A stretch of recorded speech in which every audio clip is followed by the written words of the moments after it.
Welcome to our channel. నేను మీ ప్రశాంత్. మహాకుంభమేళానికి ఉత్తరప్రదేశ్ భారీ ఏర్పాట్లు చేస్తుంది. ఈ క్రమంలో ముస్లిం సోదరులు ఎవరైతే ఉన్నారో వాళ్ళు దుకాణాలు పెట్టొద్దని చెప్పేసి చాలా వైరల్ అవుతుంది. అసలు ఎందుకు? సో దీని గురించి అయితే మాట్లాడేందుకు ప్రస్తుతం మనతో పాటు సీనియర్ జర్నలిస్ట్ సిఎస్ రావు గారు ఉన్నారు.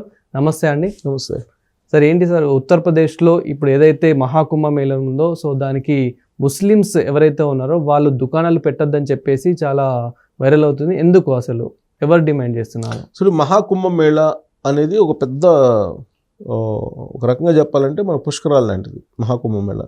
అంత పెద్ద ఎత్తున జరుగుతుంది మహాకుంభమేళ. ఆ మహాకుంభమేళకి నాగసాధువులు, తర్వాత అఘోరాలు వీళ్ళందరూ హాజరవుతారు.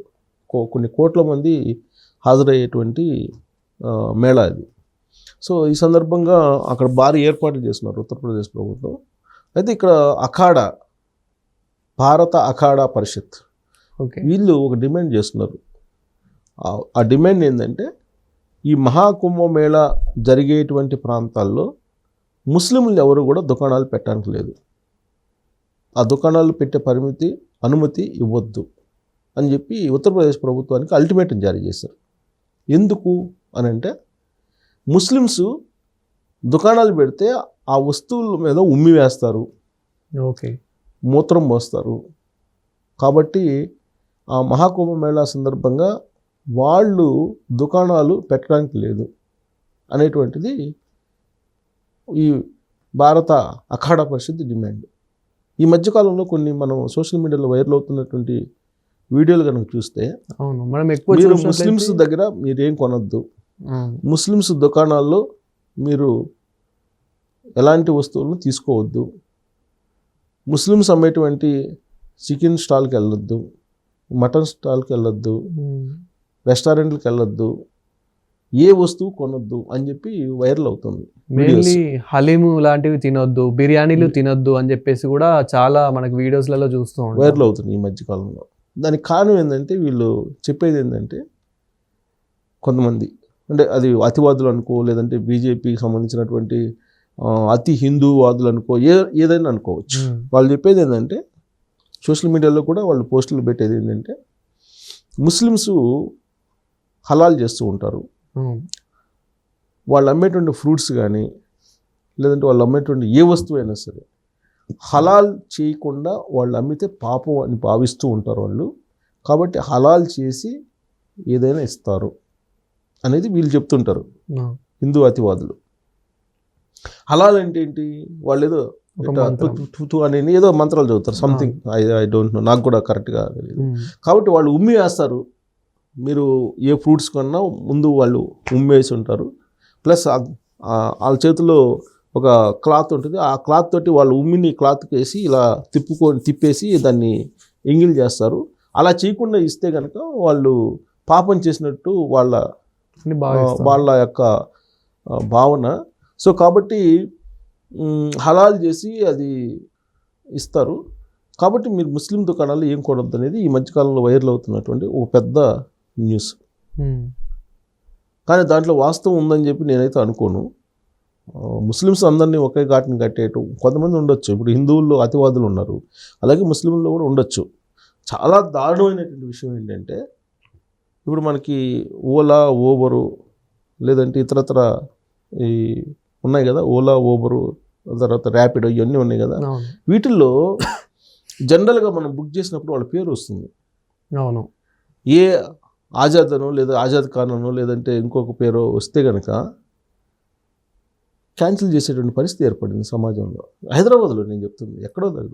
నా స్వానుభవం. ఇప్పుడు ఈవెన్ క్యాబులు బుక్ చేస్తాం, క్యాబులు బుక్ చేసినప్పుడు ముస్లిం పేరు వస్తే క్యాన్సిల్ చేసేటువంటి పరిస్థితి వచ్చింది. ఈ విషయాన్ని అసెంబ్లీలో అసరుద్దీన్ ఓవైసీ, అక్బరుద్దీన్ ఓవైసీ, అసరుద్దీన్ ఓవైసీ తమ్ముడు, ఆయన కూడా విచారం వ్యక్తం చేశాడు. ఇలాంటి పరిస్థితి ఉంది ముస్లిం సమాజంలో, సమాజానికి. సో ఇది మంచిదా సమాజానికి అంటే మంచిది కాదు, డెఫినెట్గా మంచిది కాదు. ఇప్పుడు ముస్లిమ్స్ అందరినీ ఒకే ఘాటిని కట్టేయకూడదు కదా, అలాగే హిందువులందరినీ ఒకే ఘాటిని కట్టేయకూడదు కదా, క్రిస్టియన్స్ అందరినీ ఒకే ఘాటిని కట్టేయలేదు కదా. ప్రతి మతంలో మంచి వాళ్ళు ఉంటారు, చెడ్డ వాళ్ళు ఉంటారు.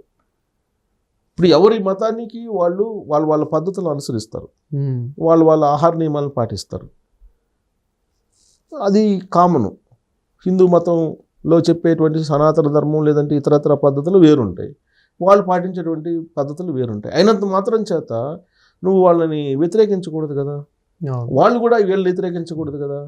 కానీ ఇప్పుడున్నటువంటి పరిస్థితుల్లో ముస్లిమ్స్ అంటేనే వాళ్ళని వేరుగా చూసేటువంటి పరిస్థితి, అసలు వాళ్ళని బహిష్కరించాలి అనేటువంటి పరిస్థితి వాళ్ళ సమాజంలో రావడం అనేది దురదృష్టకరం. ఇది ఇప్పుడు కుంభమేళాలో కనిపిస్తుంది. మహాకుంభమేళాలో ఏం చేస్తున్నారు, ఈ ముస్లిమ్స్ దుకాణాలు పెట్టద్దు. కారణం ఏంటంటే ఇందాక నేను చెప్పింది, హలాల్ చేసిస్తారు, అది అపవిత్రం అవుతుంది. ఆడ జరిగేదేమో హిందూ కార్యక్రమం, హిందూ క్రతువు. అక్కడ మహాకుంభమేళ అనేది హిందూ క్రతువు. మహాకుంభమేళ అనేది చాలా పవిత్రమైనటువంటి ప్రోగ్రాం, అది పవిత్రమైనటువంటి కార్యక్రమం అది. సో దాంట్లో ముస్లిమ్స్ స్టాల్స్ పెడితే కనుక వచ్చినటువంటి వాళ్ళకి ఏ వాటరో లేదంటే ఇంకొక వస్తువులు కొనుక్కుంటే కనుక అపవిత్రం అవుతాం, వాళ్ళు హలాల్ చేసిస్తారు. కాబట్టి వాళ్ళు దుకాణాలు పెట్టనివ్వద్దు వాళ్ళని అనేది భారత అఖాడా పరిషత్తు చేస్తున్నటువంటి డిమాండ్. వాళ్ళు చెప్పేటువంటి లాజిక్ కూడా ఇది. సో ఇలాంటి పరిస్థితి గతంలో కూడా కావడ యాత్ర అని చెప్పి జరిగేది. ప్రతి సంవత్సరం జరుగుతుంది కావడ యాత్ర. కాశీకి కావడ తీసుకుని వెళ్తారు. కావడ యాత్ర ఇక్కడ కూడా కొన్ని రాష్ట్రాల్లో చేస్తుంటారు కావడ యాత్ర. సో ఈ కావడ యాత్ర చేస్తున్నప్పుడు వాళ్ళు ఏం చేశారంటే స్టాల్స్కి కొన్ని గుర్తింపు ఇచ్చారు. అప్పుడు కూడా అంటే ఈ ముస్లిమ్స్ గుర్తింపు లేకుండా నీకు బోర్డులు పెట్టమన్నారు. అప్పుడు దాని మీద కోర్టుకి వెళ్ళారు, న్యాయస్థానాలకు కూడా వెళ్ళారు. అంటే షాపులు అయితే ఉంటాయి, ముస్లిమ్స్ కూడా ఉంటాయి, కాబట్టి ఆ షాప్ నిర్వహించేటువంటి వాళ్ళ పేర్లు డిస్ప్లే చేసేటువంటి బోర్డులు పెట్టండి అని చెప్పేసి ఆ రోజున ఉత్తరప్రదేశ్ ప్రభుత్వం ఒక నిర్ణయం తీసుకుంది. అంటే ఆ బోర్డు చదివిన తర్వాత ఇది ముస్లిందా కాదా అనేది తెలిసిపోతుంది. అప్పుడు వెళ్ళేవాళ్ళు వెళ్తారు, వెళ్ళని వాళ్ళు వెళ్ళరు. సహజంగా వెళ్ళరు ఎవరు, ఎందుకంటే ఆల్రెడీ ప్రచారం చేశారు కాబట్టి. డిస్ప్లే చేయమని చెప్పారు. దాని మీద కోర్టుకు వెళ్ళినప్పుడు కోర్టులో అది అబ్జెక్షన్ చేసింది కావడ యాత్ర అప్పుడు. ఇప్పుడు మళ్ళీ మహాకుంభమేళాలో సేమ్ అలాంటి వివాదం వచ్చింది. అసలు నిషేధించమని చెప్తున్నారు. మరి ఇప్పుడు ఉండేటువంటి పరిస్థితుల్లో ఉత్తరప్రదేశ్ ప్రభుత్వం నిషేధిస్తుందా, లేదంటే కావడ యాత్రలో ఏ విధంగా అయితే బోర్డులు డిస్ప్లే చేయమని చెప్పారో అదే తరహాలో డిస్ప్లే చేయమని చెప్తారా అని అంటే ఖచ్చితంగా భారత అఖాడా పరిషత్ చేసినటువంటి డిమాండ్ని పరిగణలోకి అయితే తీసుకుంటుంది. ఎందుకంటే అది చిన్నది కాదు. ఇప్పుడు మీకు అఘోరాలు, తర్వాత నాగసాధువులు, వీళ్ళందరికీ కూడా అఖాడా పరిషత్ అనేది ఒక కేంద్రం. అది ఈ అఖాడా పరిషత్ ఏం చేస్తుంది, ఈ నాగసాధువులకు కానీ లేదంటే అఘోరాలకు కానీ కొన్ని ఐడి కార్డులు ఇస్తుంది. ఆ ఐడి కార్డులో అఖాడా ఇచ్చినటువంటి ఐడి కార్డులు ఉంటేనే నువ్వు నాగసాధువుగా గుర్తింపబడతావు, లేదా అఘోరిగా గుర్తింపబడతావు, అఘోరాగా గుర్తింపబడతావు. అదర్వైజ్ అఖాడా పరిషత్తు నీకు ఐడి కార్డులు ఇవ్వకపోతే నువ్వు గుర్తింపబడవు, గుర్తించే అవకాశం కూడా లేదు. అంటే నీకు ట్రైనింగ్ పూర్తి కాల. అఘోరాలకు కానీ లేదా నాగసాధువులకు కానీ ఒక కఠోరమైనటువంటి ట్రైనింగ్ ఉంటుంది. ఈ అఖాడా పరిషత్తు ఆ ట్రైనింగ్ అయిపోయిన తర్వాత సంతృప్తి చెందితే అప్పుడు వీళ్ళకి ఐడి ఇస్తుంది. సో కాబట్టి ఈ అఖాడా పరిషత్తు ఇప్పుడు ఆ మహాకుంభమేళాలో పాల్గొనేటువంటి వాళ్ళందరూ కూడా వీళ్ళ సంబంధించినటువంటి లిస్టులో ఉండేటువంటి వాళ్ళే ఉంటారు.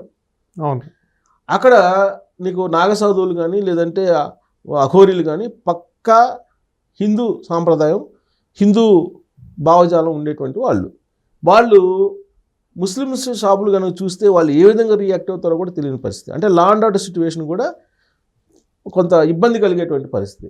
కాబట్టి అసలు దుకాణాలే ముస్లిమ్స్ ఉండకూడదు అనేది ఇప్పుడు అఖాడా పరిషత్ చెప్తుంది. బట్ ఉత్తరప్రదేశ్ ప్రభుత్వం, అక్కడ ఉన్నటువంటి ముఖ్యమంత్రి యోగి ఆదిత్యనాథ్, కేంద్ర ప్రభుత్వం ఎలాంటి నిర్ణయం తీసుకుంటుంది అనేది ఇప్పటివరకు ఇతిమిద్దంగా తెలియట్లేదు. బట్ ఇది డిమాండ్, అఖాడా పరిషత్ నుంచి ఉన్నటువంటి డిమాండ్ మాత్రమే. కాకపోతే కావడ యాత్రది నేపథ్యం ఉంది కాబట్టి ఆ విధంగా చేస్తారా, లేదంటే కంప్లీట్గా అసలు ముస్లిమ్స్ని షాపులు పెట్టుకోకుండా నిషేధిస్తారా ఆ మహాకుంభమేళా జరిగిన రోజులు అనేది మనం wait and see. Thank you.